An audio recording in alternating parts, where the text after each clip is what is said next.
प्रश्न 1, निम्नलिखित में से कौन प्रतिलोम में है। प्रतिलोम का मतलब होता है व्युत्क्रमानुपाती, मतलब कि कुछ उल्टा होना। जैसे कि अगर एक चीज़ बढ़ रही है तो दूसरी चीज़ घटेगी, उसे हम कहते हैं प्रतिलोम। ओके, तो स्टार्ट करते हैं।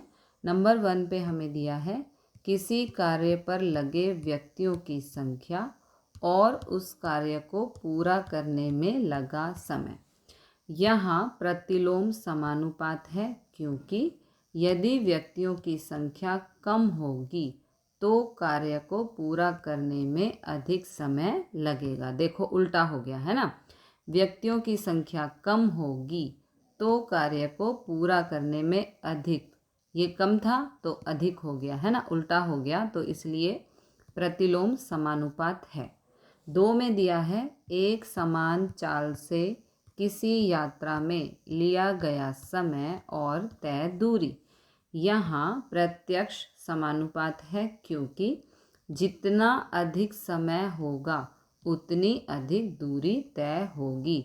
दोनों ही चीज़ें बढ़ रही हैं, अधिक समय होगा तो अधिक दूरी तय होगी। दोनों चीज़ें बढ़ रही हैं, इसलिए प्रत्यक्ष समानुपात है। 3 में हमें दिया है खेती की गई भूमि का क्षेत्रफल और काटी गई फसल। यहाँ प्रत्यक्ष समानुपात है, क्योंकि जितने अधिक खेती की गई भूमि का क्षेत्रफल होगा और उतनी अधिक काटी गई फसल होगी। इसका मतलब ये है जितनी ज़्यादा भूमि में खेती होगी उतनी ही ज़्यादा फसल होगी। तो दोनों ज़्यादा हो रहे हैं, अधिक हो रहे हैं, इसलिए प्रत्यक्ष समानुपात है।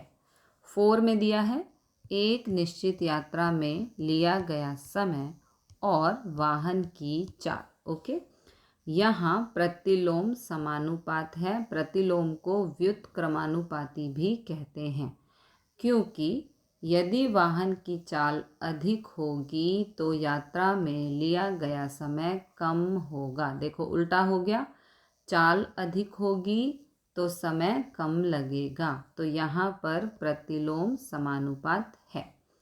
5 में दिया है किसी देश की जनसंख्या और प्रति व्यक्ति भूमि का क्षेत्रफल।